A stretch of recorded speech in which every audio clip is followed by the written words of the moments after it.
I just met a boy. I was 18 years old, living in Sana'a, the capital city of Yemen. We'd been texting for a few weeks, and I decided to jump the wall of my high school to meet him for a cup of coffee. Dating and meeting boys is not the norm in Yemen, but I would not let that stop me from meeting him. There was something about that boy that made me want to take risks to be with him. We went to a coffee shop. We talked for hours, yet they felt like seconds. Soon after that, I left Yemen. It was 2015. Sana'a was in the middle of a civil war. The US had pulled out of Yemen and closed its embassy in Sana'a. My family had been trying to get me out of the country for 6 years, and I finally got an interview, which meant I had to travel to Algeria for the interview. I left on one of the last planes that took off from Sana'a's airport. The airport has been bombed and closed since then. The moment I arrived in Algeria, I knew it was not going to be easy for Yemenis to go through the process. I was asked to stand aside for extra inspection, and as we waited, I couldn't help but wonder, what other challenges lay ahead of us? After 4 months of wait in Algeria, I got a green card as my mom's dependent. So in September 2015, I moved to the United States. I immediately started attending PCC, and I immediately texted Moutaz saying, "Hey, I'm in the US." I had met other boys, but no one like him. I knew he was the only person for me. So we kept texting and phoning back and forth. The next year, in 2016, my cousin traveled to Yemen to visit. She met up with Moutaz. He gave her a gift for me, a jar full of tiny folded notes and a small box. Moutaz called, explaining the rules. I can only open 1 note a day, and the small box lasts. So I opened the jar, and I read the first note, and it said, "I love you because of your resilience." Every day for the next 365 days, I opened the jar, and I learned a new reason why he loved me. As I was reading these daily notes, things were getting worse and worse for Muslims in the US. The Muslim ban happened in January 2017, and after that, if you were Yemeni, you were officially banned from entering the United States. By that time, I was going to PSU, and right here, downtown Portland, a guy in a passing car yelled at me, calling me a terrorist. I felt like an outsider in my own community. I was very scared. Even with my green card, I did not sign up for Oregon health insurance because I believed it would affect my status. My mom knew about Moutaz because I was on the phone a lot, giggling and whispering sweet nothings. She was happy that I'd found somebody who's Yemeni.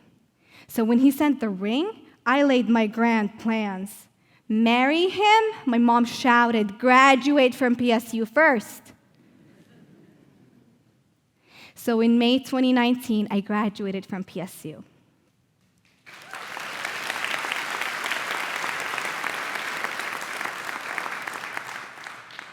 The Muslim ban was still in effect.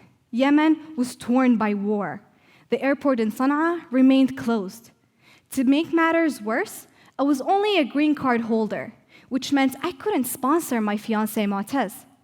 If I was out of the country for more than 6 months, I would not be able to return.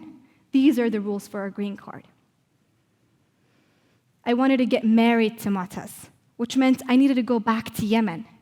For a wedding in Yemen, everyone, including the aunts, the uncles, and the cousins from both sides of the family, must come together, meet each other, and give blessings to the new couple.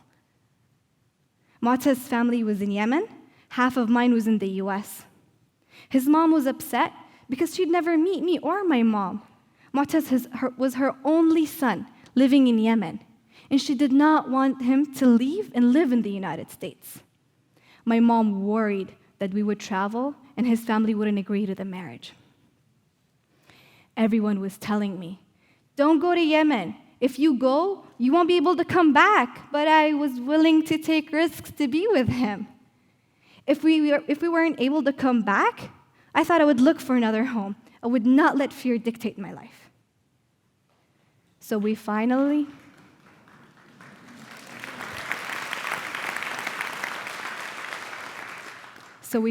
decided to go to Yemen.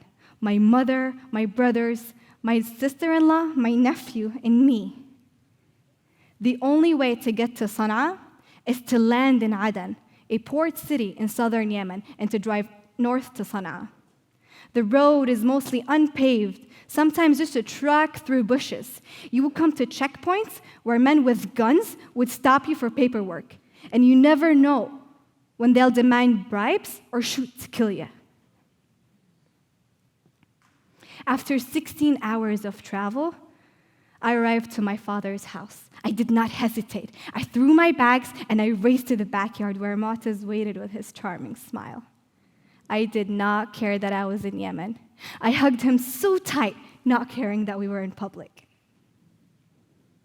Have you ever planned a wedding in the middle of a war? It is not a dream wedding. There was nothing available in the market. No flowers, no decorations, no cake to make our big wedding. Just imagine ordering a cake for a big wedding. Oh yeah, we Yemenis don't let a little war stand in the way of a big wedding. We want a big wedding like 500 people coming to my wedding. So I found women through Facebook who were doing businesses from their homes. These underground network of women who could get anything done. We got married in June 20th, 2019, and it was a great wedding. It was a women-led wedding. Even women from both sides of the family got along great. To keep my green card active, I had to return to the United States. So in November that year, I had to leave Moutaz behind and travel to the US alone. Moutaz came with me on the terrible road to Aden. And as we stood there on the beach with the sand warmth on our feet, I looked at him, and it was real. I was married to Moutaz. Back in the US, I started the paperwork to get my husband to the US. By September 2020, 10 months had passed, and I was still back in the United States, working, going to grad school, and living without Moutaz. I missed my husband so much. So in the middle of COVID pandemic, for the second time, I put a hold on my life in the United States and traveled to Yemen to be with him. Soon after that, we got some good news. My citizenship was granted, and Moutaz was approved to come to the United States. However, they said his case needs to go through some additional background checks, which can take an additional 2 years. March 2021, I returned to the US again, still leaving my husband behind to continue my work in my school. By the end of that year, some things had changed. I was a citizen, and the Muslim ban had been lifted. However, some things hadn't changed. I'm a Muslim, Moutaz is Yemeni. It still felt like we are unwanted here. Taking risks to be reunited with my husband had become a routine for me. So for the third time, I put a hold on my life in the United States and traveled to Yemen to be with him. By February 2023, we'd been waiting for nearly 3 years for Moutaz to be approved to come to the United States. And we got some good news. The US Embassy in Djibouti notified us that his case is ready for interview. We were so happy and excited. This time, we're almost on our way. So we traveled to Djibouti for the interview. Everything went very smoothly. By the end of the interview, the consular said, "Your case was selected for AP, administrative processing. You will hear about your case in 60 days. Housing in Djibouti is very expensive. The weather is very hot, and we didn't have jobs that keep us busy. So every day, I opened the website, I checked our case, and it said, administrative processing." After waiting 4 months in Djibouti, we'd spent all our savings. So we decided to go back to Yemen and wait there. I cried a lot. A year later, we were notified that the case is ready for further processing. So we traveled again to Djibouti. At the embassy, I gave them the papers and the passports. The second day, I went to the embassy, and they said they lost the passports. Finally, I had enough. I called a lawyer in DC and asked him to sue the embassy on our behalf.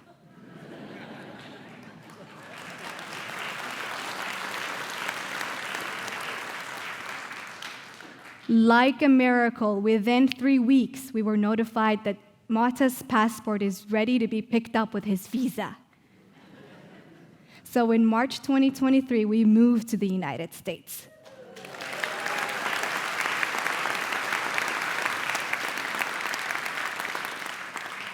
We now have our own home, and we both have jobs that we like. I am the Immigrant and Refugee Coordinator for the city of Portland. I am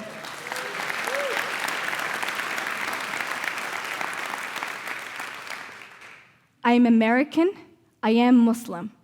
I cannot quite believe that I had to do all this fighting to live a normal life with the man that I love. With all these doors being shut in my face, with all these trips down the terrible road. It looks like I am resilient after all.